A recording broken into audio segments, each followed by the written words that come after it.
As always, I want to give praise to Yahweh Bashem, Yahweh Shai Bashem, Kadash. Double honors to the elders and apostles at Great Millstone, to all the brethren, to all the sisters that listen. Peace and blessings to the elect, the 1/3, and all those that listen to this truth. Get it while you can get it now, because we are at that moment. Some people know about the MOTB. Some people don't. Some people know about the robots. Some people don't. Some people know actually how these prophecies are coming out. Some people don't. So hopefully in this video you'll understand, and it's really only for those that's supposed to understand. So I hope this lesson is edifying to all the brothers and sisters out there and to the elect. Let's get right into it. Everybody hates America. And they're all teaming up against us. That our dollar is being dropped out of more countries. That's real. That what I could buy for $80 2 years ago is now costing me $156 to $175. That I can go to a gas station, get a bottle of wine, a bag of ice, and a pack of Lucky Strikes, and it costs $24. Bag of ice, a pack of smokes, and a bottle of wine that costs less than $11. I put the 20 down. I thought it was going to be enough. I had to go back for 5 for 3 items. It's about to get real. The question is, why is our country so comfortable with us not being prepared? Like every other country, when they know shit is getting fixed, they prepare. Y'all remember watching Ukraine when the war first started? Those mother... It was ready. We should be doing that now here. Why aren't we? Wishful thinking? Wishful thinking, or just because they want to make sure we get handled up real fast so there's no great resistance for what the next plan is. Trust me, if you want to move a bunch of people around fast, the best thing to do is make them docile and complacent.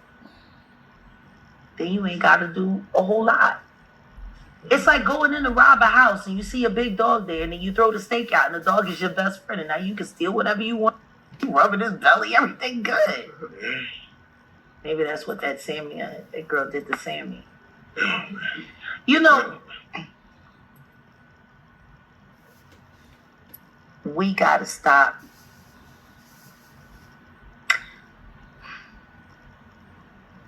actually, we're gonna stop, whether we want to or not. I don't want to start any chaos, but I know what's about to happen next. I've been preparing for it for the past 6 years, and a lot of it I've done out in the open. You know, people see me come and go, but they don't know where I come. Where I go, What I do know is, when I read the Bible, it does not lie to me. It says in the last days, leave the cities, go back out to the rural lands of the country, learn how to make your own food, because if you're attached to this system, they're going to own you. What's this country going to do when money doesn't work anymore? Because money is almost over. Then that means there has to be another system of barter and trade. Chips are coming. Microchips are coming.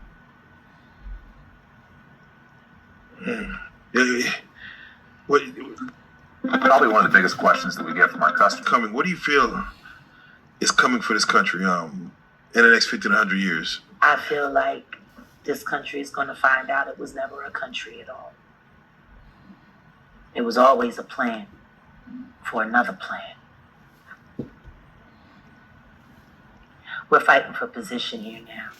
We ain't fighting for wealth. We're not fighting for freedom. We're fighting for position. Where are we going to fall in the caste system? Because right now, if we fall into the New World Order, like they've been hinting at, and it's looking like that's about to happen, the importance of countries in that scale will be based on their relevance and value to the world. What is America relevant for other than entertainment in the world at all? Not technology. We're not leading in technology, not in agriculture. We got too many issues with our food. Now, where are we winning other than entertainment? Think about that. I guess freedoms, maybe? Yeah. Freedoms? But are they freedoms? Are they freedoms? Because y'all just sat here and watched me get arrested in the middle of us making history for some that I didn't even do. Right. And yet I'm on bond. But you know what, though? I'm a trained gunswoman. Best way to take my guns away from me is to do what? Put me on bond. And as long as I'm on bond, I can't legally defend myself as I should be able to as an American citizen, as per my Second Amendment right. Just like I should be able to want to say, as per my First Amendment right. Like, we the people.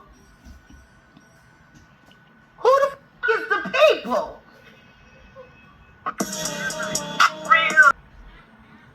Told us humanoid robots were decades away, but they lied. Some of them are already working in factories, greeting guests in malls, even flying planes. And in this video, we're going country by country, uncovering the most advanced, the most shocking, and the most disturbingly human-like robots ever built. We start in China, where things have gone way beyond anything the West expected. These aren't sci-fi prototypes. They're real machines walking, flipping, lifting, and even flying planes. Unitree's got robots doing kung fu. Xpeng made a robot with EV-level sensors that plays soccer.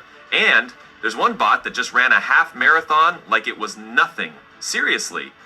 Then we head over to Japan, where robots are swinging swords, working railways, and even improvising in live theater. After that, South Korea, Norway, the UK, France, Spain, Italy, Germany, and more. Each country has its own brand of humanoid madness. And yeah, some of them are straight up terrifying. But don't blink when we hit Russia and Poland, because those two are cooking up some of the most unsettling robots you've never heard of. One uses artificial muscles that move like human tissue. Another looks and talks so real, it'll leave you second guessing if it's even a machine. And at the end, we're heading back to the West, the United States. Boston Dynamics, Tesla, Figure AI, Sanctuary. Some of the most powerful humanoids out there. We're talking full-scale deployment, autonomous reasoning, factory-ready labor, and yes, a few that are already replacing humans on the job. So yeah, get ready. This is not some shiny tech demo or a YouTube prank. These humanoids are real, they're walking among us, and they're way more advanced than most people think. Some will amaze you, some will disturb you, and a few might just freak you out completely. Stay till the end, because I promise you've never seen anything like this.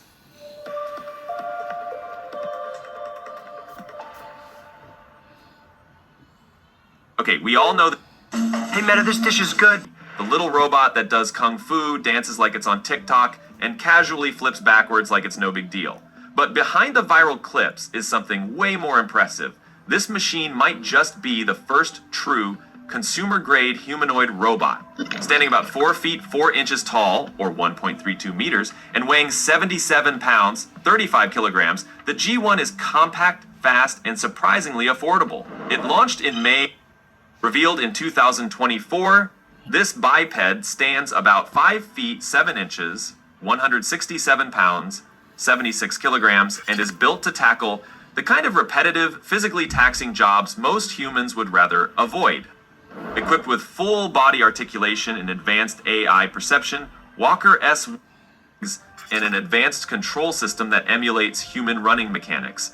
Its performance was supported by an algorithm designed to replicate human marathon running, allowing it to maintain a consistent pace throughout the behavior is an open AI interface. Engineered Arts doesn't program its own intelligence, so you can connect anything from GPT-based models to your own reinforcement learning stack.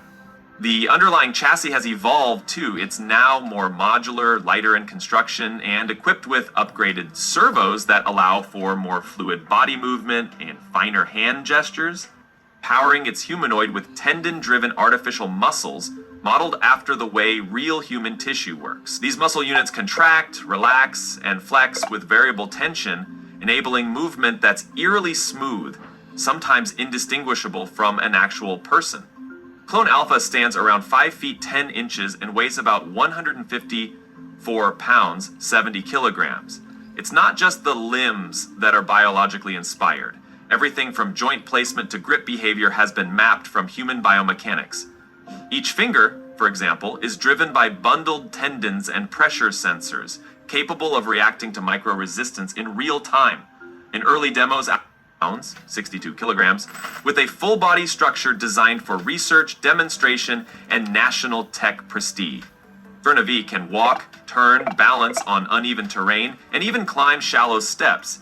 But where it shines is in its hand and finger dexterity, thanks to a completely redesigned arm system with cousin Boston Dynamics, unveiled the all-new Electric Atlas in April 2024, and it's not just a reboot, it's a complete transformation. Sleek, clean, and shockingly quiet, this version is built not for stunt reels, but for real-world work. Standard-compliant hallways, and even right elevators. Its torso features swappable end effectors, and handle totes in logistics workflows.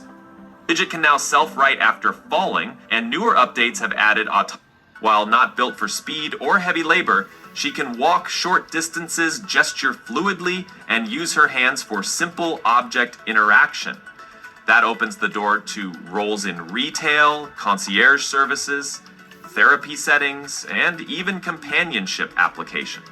Realbotix has always leaned into the uncanny valley, but Aria feels like a turning point. A robot designed to be emotionally engaging and physically present, without pretending to be something she's not. For people looking for humanoids that connect, not just compute, Aria might be the most convincing one yet. Eliza Wakes Up is less of a robot and more of an experience. Launched by Eliza Studios in 2025, this humanoid doesn't just respond to commands. It tells stories, shares memories, and expresses growth over time. Standing 5 feet 4 inches, 1.63 meters tall, with a soft, matte finish and glassy eyes that react to light. Unveiled at CES 2025, Melody is the latest humanoid robot from Realbotix, a California-based company best known for its work on hyper-realistic androids.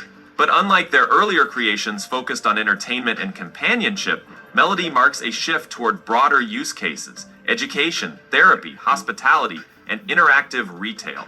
Standing approximately 5 feet 5 inches, 1.65 meters tall, Melody is built on a modular, open-source framework, allowing users to customize both hardware and software. Her frame features Dynamixel P-Series servo motors, giving her remarkably smooth and lifelike motion, while her face includes advanced eye bots to consumers. It's about solving labor shortages, reducing workplace hazards, and showing that humanoid robots can actually take on blue-collar jobs. If all goes to plan, Persona AI might end up building one of the first humanoids that makes its living doing real, dirty, hands-on work. So now you've seen it. Not sketches, not prototypes, real humanoid robots, walking, thinking, working. And they're not coming, they're already here. Factories are getting quieter, airports have robotic greeters, hospitals are testing nurse androids, and somewhere in the desert, a machine just ran a half marathon while another one learned how to weld a ship. But here's the part that should keep you up tonight. This isn't just about tech, this is a race. And right now, it's China versus the United States. On one side, you've got Unitree, Xpeng, Buptec, companies dropping fully functional humanoids like it's no big deal, selling them for a fraction of the cost, deploying them by the hundreds. They're faster, cheaper, and already loading boxes, scanning cars, even patrolling assembly lines. Tesla, bigger. Boston Dynamics, pushing raw power, multimodal reasoning, surgical precision, but they're moving cautiously, slow, expensive, and still catching up in some places where China's already mass deploying. This isn't just a tech war, it's an automation arms race. And hundreds of launches from Russia against Ukraine. Now, President Trump reportedly getting more frustrated with Russia's President Vladimir Putin. Congress may soon step in as well with a host of new Russian sanctions. Doug Luzader is live in Washington. Doug, good morning. Good morning. And after some initial tension with Ukraine, the president now appears to believe that Russia has essentially been stringing him along, and he had some choice words for Vladimir Putin. Russian drone and missile attacks have grown more aggressive in recent days. President Trump suggests Russian President Vladimir Putin may not be interested in peace. We get a lot of bull thrown at us by Putin, for you want to know the truth. At a cabinet meeting, the president did not hold back on Putin, despite extensive outreach in recent months to secure a ceasefire in Ukraine. It's very nice all the time, but it turns out to be meaningless. You don't have the cards right now. It's a long way from that Oval Office blow-up with Ukrainian President Volodymyr Zelensky back in February. This is such a, almost, 100, not quite 180 degrees, but certainly 150 degree difference for the president. I mean, he certainly has had a journey with Vladimir Putin. And many in Congress have already been pushing for new sanctions on Russia. I think there's a lot more that needs to be done. It sounds like Putin, as far as I'm concerned, can be tried at The Hague and hung by the neck. I'm tired of dealing with it. The president says he is open to sanctions. Totally at my option, and to terminate totally at my option, and I'm looking at it very strongly. And the president has already reversed the decision at the Pentagon to pause military aid shipments to Ukraine. And back to you guys. Okay, Doug Luzader, live in Washington. Stepped up its aerial assault on Ukraine, launching more than 700 drones on Wednesday alone. Ukraine is fighting back with its own strikes, and Russia says it shot down more than 150 drones last night. President Trump, meanwhile, says he is not happy with Russian President Putin and promised to send more U.S. weapons to Ukraine. Our senior national security correspondent, Charlie Daggett, joins me now from the Pentagon. And Charlie, Trump is teasing there may be an announcement on Monday regarding Russia. What do we know about this? Well, Maurice, it's been described as a major announcement. About what isn't clear.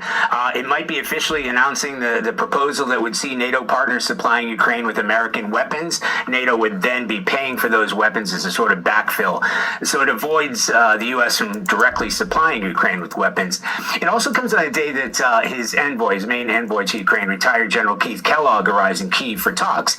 At the same time, and maybe hand in hand, it might be an announcement on serious sanctions against Russia. We know that he's considering a draft of a bill that would see a 500% tariff on any country currently buying Russian oil and gas. He said he's considering it and that he's running out of patience, using stronger words than that, as a guarantee of peace, but something. The Ukraine war is known as the world's first drone war, and the footage says it all. Drones zipping over trenches, quadcopters dropping grenades, explosives flying straight into tank hatches. Military analysts called it a turning point, a new era of warfare. Ukraine was improvising with consumer drones. It cut deals with European suppliers, but one question lingered. Where was Russia getting its drones? A new investigation has just dropped the answer. It is China. Behind this drone surge is a company called Aerohit, a relatively obscure Russian company, but now it churns out thousands of first-person view drones every month. And reports point to a collaboration with a Chinese company, a company called Autel Robotics. This is a Chinese civilian drone manufacturer. Autel says it stopped selling to Russia in 2022. Yet internal documents suggest otherwise. Russian engineers were still talking to Autel staff into 2025. Is this illegal under sanctions? Yes, it is. But enforcement is tricky, especially because of intermediaries. Some components come through Malaysia, some come through Dubai, others via shell companies based in Kazakhstan or Kyrgyzstan. But despite restrictions, Chinese companies continue selling parts. And it is not just the war in Ukraine. Another report suggests that Chinese weapons are showing up in Tehran. Iran fought a 12-day war with Israel last month. It was left with a depleted arsenal. So Beijing is filling that gap now. It is sending surface-to-air missile batteries to Tehran. These are not cutting-edge defense systems, but they don't need to be. For Iran, the goal is to patch up its air defenses, and China is helping in that process. How is Iran paying for it? Well, reports suggest it is selling oil in exchange for weapons. So Ukraine and Iran. Chinese weapons have shown up in 2 war zones. But if you zoom out, you will realize that they're almost everywhere. In Gaza, Chinese anti-tank missiles were spotted. In Syria and Libya, Chinese-made anti-aircraft weapons were seen with rebel groups. In Africa, you'll find Chinese hardware in Chad and Sudan. In Myanmar, both the junta and the rebels use Chinese rifles. So in some conflicts, China is supplying both sides. And how do they get away with it? Through plausible deniability. Officially, Beijing insists on a strict policy of non-interference, but its defense exporters follow a simpler rule. If you pay us, we will deliver. And that appeals to authoritarian regimes and to cash-strapped governments. Most of these deliveries are discreet, either via third-party dealers or shell companies. But here's a million-dollar question. Are these weapons any good? That depends on who you ask. China often provides what it calls export variants. These are less advanced versions of its main weapons. They're cheap and abundant. But reliability is a common complaint. There have been issues with these Chinese weapons. Nigerian troops have seen their Chinese tanks break down. In some cases, clients have gone back to the Russians or even the West. But the arms race is not just about firepower, it is also about access. And China is quick at providing that. On paper, China is the 4th largest arms exporter in the world. 4th after the US, Russia, and France. Beijing may claim that it stays out of wars, but its weapons keep showing up in all of them. So China may not be fighting on the front lines, but in some cases, it is arming both sides.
Daddy.